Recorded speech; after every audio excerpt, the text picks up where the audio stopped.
Olá amigos, vamos continuar nossa viagem pelo joelho. Então na aula de hoje iremos falar sobre o movimento de parafusar, que aumenta as chances de lateralização da patela em cadeia aberta. Vamos avaliar principalmente o ângulo entre 30 a 0 graus, ok? De extensão de joelhos em cadeia aberta. Então vamos de nossa canetinha para facilitar a compreensão. Vamos lá em cima, vamos embora. Então, o próprio movimento de parafusar fisiológico aumenta as forças de lateralização da patela. Então, já foi a primeira caixinha. Então, é fácil. Então, quando eu venho de 30 a 0, o próprio movimento que a minha tíbia faz externamente acaba fazendo uma força como se fosse expulsar a patela lateralmente. Então, o próprio movimento de parafusar, movimento fisiológico, aumenta as forças e a probabilidade de lateralização. Por isso que é comumente dito que, para se trabalhar o vasto medial mais específico, nós iremos usar a angulação de 30 a 0. Pois nessa angulação de movimento de parafusar, meu vasto medial vai ter que ter maior ação para não permitir que a patela lateralize excessivamente. Ela vai estar sempre um pouco mais lateralizada na extensão completa, tanto em cadeia fechada quanto em cadeia aberta, é normal. Mas ela não pode ter um excesso dessa lateralização. Lembra que a musculatura do quadríceps é uma musculatura penada. Então vamos aqui fazer o nosso desenho de novo. Então eu tenho aqui o vasto lateral, o vasto medial. Tá? Só a direção das fibras. Aqui nossa querida patela. Então a soma desses dois vastos vai gerar uma resultante para a patela, tá? Que ficou torto, tá? Mas é reto aqui. Para a patela poder trafegar tranquilamente dentro da tróclea femoral. Ponto. Então, musculatura penada, quando ela está alongada, deixa eu apagar, tentar fazer outro melhor. A musculatura penada em posição alongada,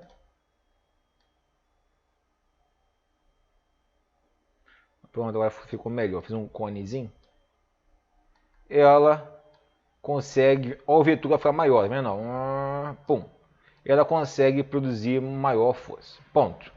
Quando ela começa a se encurtar, esse meu cone aqui, vou dar um cone que é mais fácil, vai se abrindo. Então, a minha musculatura penada do quadríceps vai diminuindo a capacidade de produzir força.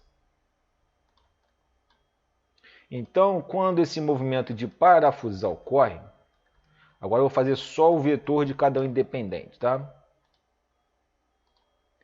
Lembra, aqui é o vetor agora do vasto lateral. Então, ele gera dois vetores componentes, esse vetor e esse vetor. E aqui agora do vasto medial no final do movimento de parafusar. Gera esse vetor e gera o vetor do músculo. Então, esse vetor, agora vamos apagar o de baixo, fica mais fácil. Ixi, apaguei tudo. Deixa eu mudar minha corzinha aqui, vou botar um amarelo. Deixa lá. Então, esse vetor em amarelo do vasto medial com esse vetor do vasto lateral devem ser o quê? Anularem para que a patela continue trafegando. Se o meu vasto medial falhar, esse vetor vai estar menorzinho, então ele vai ter que produzir mais força como? Aumentando a magnitude do seu vetor. É assim que se fala-se que o vasto medial vai se trabalhar melhor entre 30 a 0, porque ele vai inclinando as suas fibras, ele tem que aumentar esse vetor, aumentar essa força. Então, contra as forças do que? Lateralizantes. Então, a primeira briga do vasto medial é contra as forças lateralizantes do meu movimento fisiológico de rotação externa. Então, já fizemos o primeiro. Deixa eu botar em vermelho de novo. O outro fator nós já vimos anteriormente, ó. Aderência do vasto lateral no trato iliotibial. Pode aumentar as forças de lateralização no final da extensão. Por ser uma musculatura penada, aumentará o vetor de tração lateral. Nós já vimos, não precisa repetir. Agora, esse aqui não vimos, ó. A rotação interna do quadril, provocada pelo encurtamento dos isquiotibiais no final do movimento de parafusar, aumenta o ângulo Q e as forças de lateralização da patela. Então, vamos lá de novo, ó. A rotação interna do quadril. Então, muitos indivíduos apresentam os isquiotibiais encurtados. Eu estou aqui em flexão de joelho, certo? Então, meus isquios estão relaxados nos joelhos, né? Estão encurtados nos joelhos e estão fixos lá na pelve. Não é isso? Então, aqui flexão, 90 graus. Eu estou lá no quadril, 70 graus, tá? De flexão do quadril. Então, 70, aqui 90. Então, quando eu venho estendendo o meu joelho, os meus isquiotibiais, agora eu tenho o quê? Tem que alongarem-se a nível do joelho. Porém, muitos indivíduos apresentam um encurtamento dos isquiotibiais. Como em 30-0 eu estou terminando minha extensão, por serem encurtados, o que eles vão fazer? Uma rotação interna do quadril, fazendo um valgo dinâmico de quadril na cadeira extensora. Sim, na cadeira extensora é possível sim fazermos um valgo dinâmico. Nesse caso, por encurtamento dos meus isquiotibiais, fazendo-se assim uma insuficiência passiva. Então, ele não consegue se alongar para permitir que um movimento articular ocorra. Ele não consegue se alongar o suficiente. Então, 90, fiz o que? Uma rotação interna. Lembra que quando eu chego 30-0, já tem movimento de parafusar. Minha patela já vai ser chutada para fora. Se tiver uma aderência do vasto lateral, eu tenho mais um vetor. Então, tenho mais uma força normal, que roda para fora. Temos a aderência, mais uma força. E se eu fizer um valgo dinâmico, uma rotação interna do quadril, eu vou aumentar, lembra o nosso ângulo Q, um ângulo quadricipital. Então, vou ter uma terceira força lateralizante sobre a minha patela. Então, eu tive a primeira força, a rotação externa normal. A segunda força, a aderência do vasto lateral ao trato iliotibial. E a terceira força, a rotação interna de quadril provocada pelo encurtamento dos isquiotibiais. Além de muitos indivíduos, vocês já devem ter visto, muitos indivíduos na cadeira extensora vão fazer a extensão do joelho e, como não conseguem alongar-se a nível do joelho, eles fazem o que? Uma retroversão pélvica para conseguirem terminar o movimento. Aí eles fazem o que? Uma retroversão pélvica, hipercifose torácica e protusão da cabeça. Além de, muitos, quando fazem esse movimento de retroversão pélvica para permitir que meus isquios se alonguem no joelho e fazem a hipercifose e a protusão da cabeça, começa a saltar da cadeira. Não é isso? Eles ficam quicando em cima da cadeira. Por quê? Apresentam um encurtamento, não conseguem ceder, aí não fazem um valgo dinâmico, fazem a retroversão e começam a quicar na cadeira. E outros podem ter um movimento combinado, faz extensão, não consegue, faz a rotação interna e ainda faz a retroversão da pelve. Okay? Então, temos esses três fatores que aumentam as chances de lateralização da patela em cadeia aberta, ok? E no terceiro ponto, muitos alunos possuem o vasto medial inibido pelo encurtamento dos isquiotibiais. Então, os isquiotibiais são músculos predominantemente tônicos. Então, além de os isquiotibiais encurtados provocar esse movimento de valgo dinâmico, então, além de meus isquiotibiais encurtados a fazer esse movimento de rotação interna e valgo dinâmico, eles também vão causar uma inibição do meu quadríceps. Então, olha só como um encurtamento de um músculo pode fazer várias alterações do movimento. Então, temos que alongar os nossos isquiotibiais. E, principalmente, temos que ter cuidado com uma posição articular de 45 graus de flexão de extensão de joelhos até zero. A partir de 45, eu vou diminuindo meu braço de força, vou entrando em desvantagem mecânica. Agora temos mais um componente, a desvantagem mecânica, que veremos mais à frente. Então, eu vou chegando nessa angulação até zero. Então, essa angulação de 45 a zero é totalmente perigosa. Pode ser totalmente perigosa para os nossos alunos iniciantes. Lembre que os nossos alunos iniciantes possuem muitas alterações posturais, possuem muitos encurtamentos musculares, como esse exemplo dos isquiotibiais, e possuem uma baixa ou nenhuma sinergia muscular, onde na cadeira extensora, por ser um movimento uniarticular, elas somente terão que usar o quadríceps no movimento. Então, muitos acabam fazendo o quê? Acabam quicando na cadeira, tentando usar o glúteo, tentando fazer a retroversão pélvica, jogando para trás, por uma insuficiência passiva, principalmente dos isquiotibiais, entrando nessa rotação interna do quadril em uma posição perigosa de 30 a 0. Então, a cadeira extensora não é tão indicada para alunos iniciantes, mas sim para alunos já mais avançados com um melhor domínio da técnica. Lembrando que, quando formos fazer a cadeira extensora, temos que ensinar também a progressão pedagógica do movimento. Então, inicialmente, para alunos já mais avançados, vamos começar, por exemplo, de 90 até 45 durante um período, até ele se adaptar ao seu movimento. Depois, vamos fazer de 45 até 0. Então, uma fase primeiro de trabalho, depois a outra fase. Então, vou imaginar que dentro de um período da periodização, está lá na extensora, seu aluno, feliz da vida lá, tranquilo. Então, ele vai fazer o quê? Extensão de joelhos até somente 45 graus.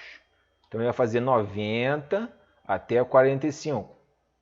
E depois, ele irá fazer, depois de um período, que ele já completou esse ciclo aqui de 90 a 45, sem nenhum padrão alterado do movimento, ele vai terminar até a extensão completa, até o zero. Mas vamos ver depois essa extensão completa, o que devemos fazer para conseguirmos fazer uma extensão completa do joelho com segurança. Então, a primeira fase, 90 até 45. A segunda fase, 45 até 0. Aproveitando o gancho, vamos fazer uma outra análise.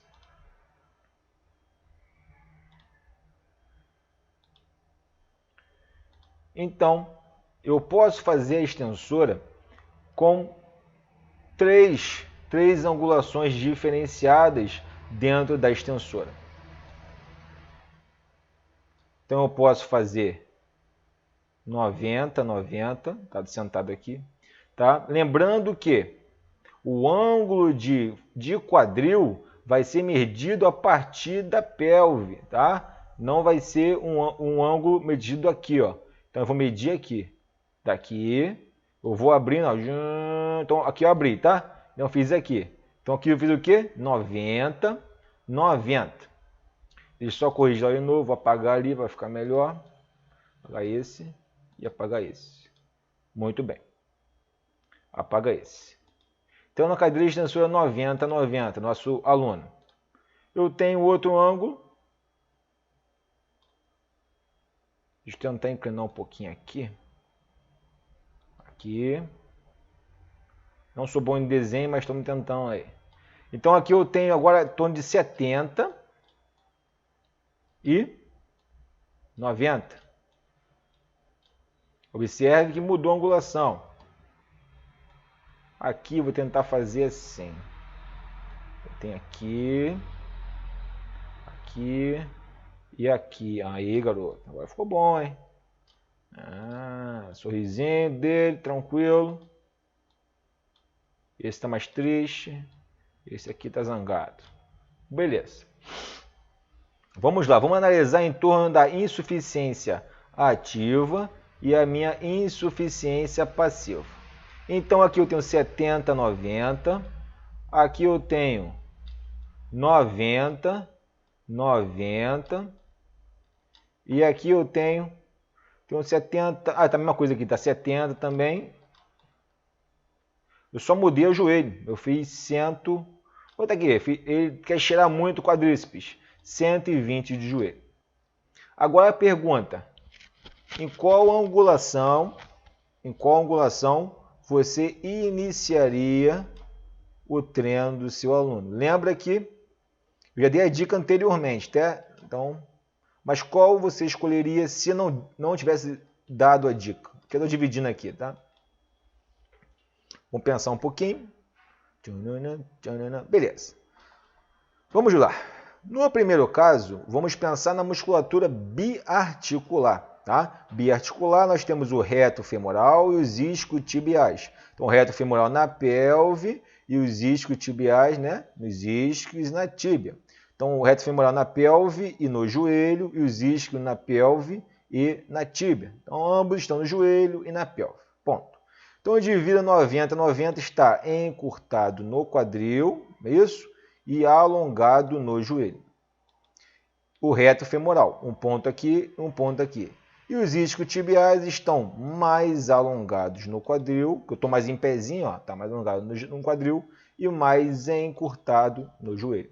Então, encurtado, alongado, alongado. Ponto. Microfone certinho aqui. Isso mesmo, fica quietinho.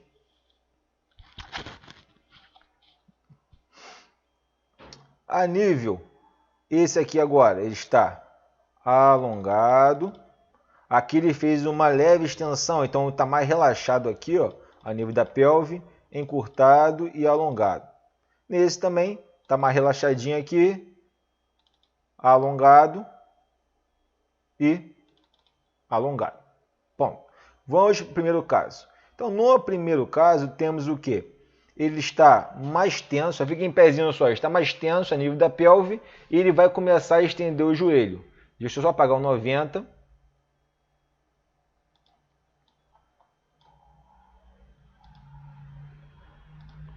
Então, tchan, tchan, tchan.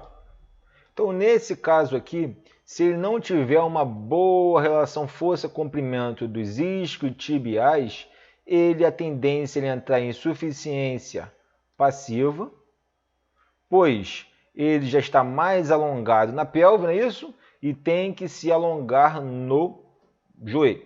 Então, já vimos que essa insuficiência passiva pode gerar movimentos compensatórios para que ele possa continuar o seu movimento. Então, os movimentos compensatórios, nós já vimos que é a rotação interna do quadril e que será perigosa principalmente em ângulos articulares no ângulo articular de 30 até 0, onde tem um movimento de parafusar em rotação externa. Então, o movimento compensatório é a rotação interna do quadril com valgo dinâmico e pode ser combinado com uma retroversão pélvica, como já falamos, hipercifose torácica e protusão da cabeça à frente, gerando uma sobrecarga principalmente de cisalhamento sobre a sua lombar na região mais perigosa entre L5 e S1. Em outros casos, ele pode ter até uma insuficiência ativa do meu reto femoral, que é biarticular. Ele está encurtado aqui e no final está encurtando esse aqui. Então, nesses indivíduos, às vezes, não consegue fazer o quê? A sua extensão completa. Então ele para antes de fazer a extensão completa, seja por insuficiência ativa, seja por insuficiência passiva.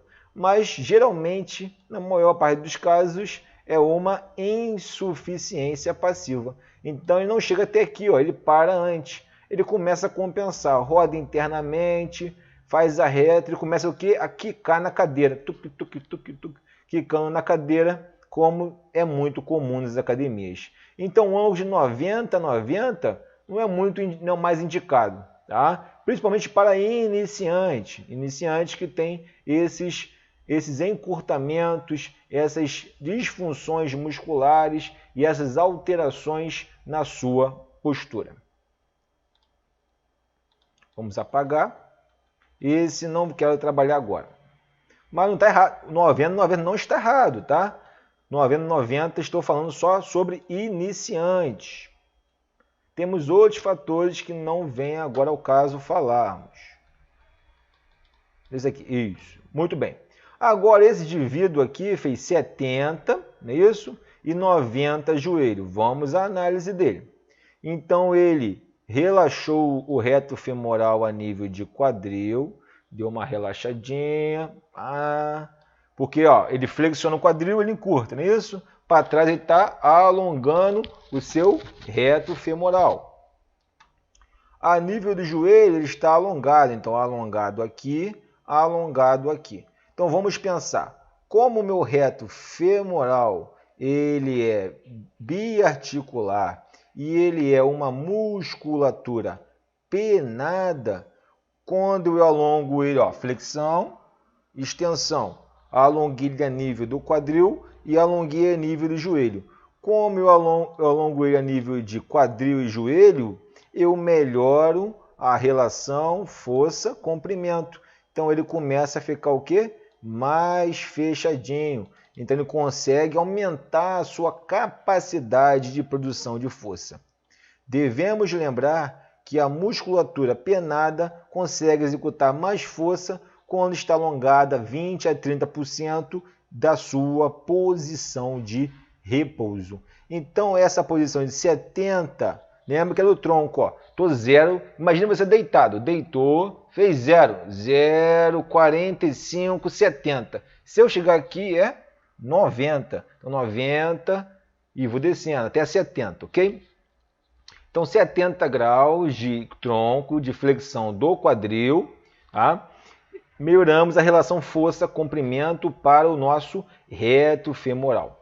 Atrás, lembra que como eu estou um pouquinho mais deitado, é como se eu estivesse fazendo uma extensão do quadril. Então meus isquiotibiais, né, a nível dos isquios, estão o quê? Mais relaxado.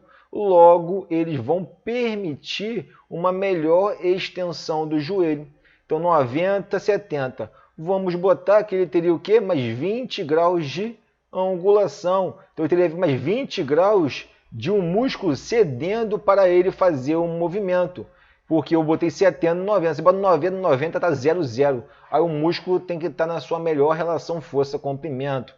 Aqui não. Eu dei para ele de bônus 20 grauzinhos, amado, 20 possibilidades de ele estirar, porque eu coloquei ele um pouquinho mais encurtado a nível do quadril. Então, como eu encurtei ele um pouco mais a nível do quadril, eu vou conseguir alongá-lo 20 mais 20 a nível do joelho. Então, ele faz a extensão do joelho completa e com menos tendência a compensações. Olha que legal. Então eu fiz 70, 90, ganhei 20 aqui, consegui relaxar no joelho e eu acabo não fazendo a minha retroversão pélvica. Se ele for muito encurtado ainda assim, ele pode fazer a sua retroversão pélvica. Então a posição inicial para trabalhar com iniciantes e até trabalhar com os alunos nas academias normais, né? Iniciante, avançado, intermediário, é trabalharmos 70 quadril, 90 joelho, por eu ganhar um pouquinho mais de amplitude no joelho. Lembrando que com a musculatura dos isquiotibiais é uma musculatura tônica, postural, ela tem muito tecido conjuntivo, face, então é espesso, então ela é mais difícil de ser alongado. Quando o indivíduo tem encurtamento, ele tem uma redução de sarcômeros em série. Então ele reduz sarcômeros em série e ganha mais colágeno. Esse maior ganho de colágeno faz a posterior de coxa, os discos tibiais ficarem mais rígidos. Então por isso maior essa dificuldade para o seu alongamento, ok? E o indivíduo aqui está feliz, fazendo 70-20, aqui ele acertou, ok? No joelho, tá bom? 120 graus de flexão do joelho? É porque não vimos isso aqui ainda, vamos ver. Então ele tem 120 graus de flexão do joelho. Será que está bom? Não está bom. Quanto mais eu flexionar meu joelho, mais eu aumento as forças de reação patelo-femoral. Ela associada ao grau de contração do quadríceps vão elevar a minha força sobre a articulação patelo-femoral. E em 120 graus de joelhos, eu tenho menor área de contato da patela com os côndilos femorais.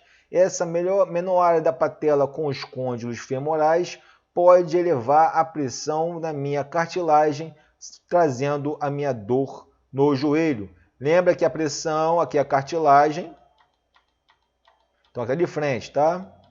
Então é bem espessa. Lembra que é a cartilagem mais espessa do corpo. Eu venho com uma força aqui, ó.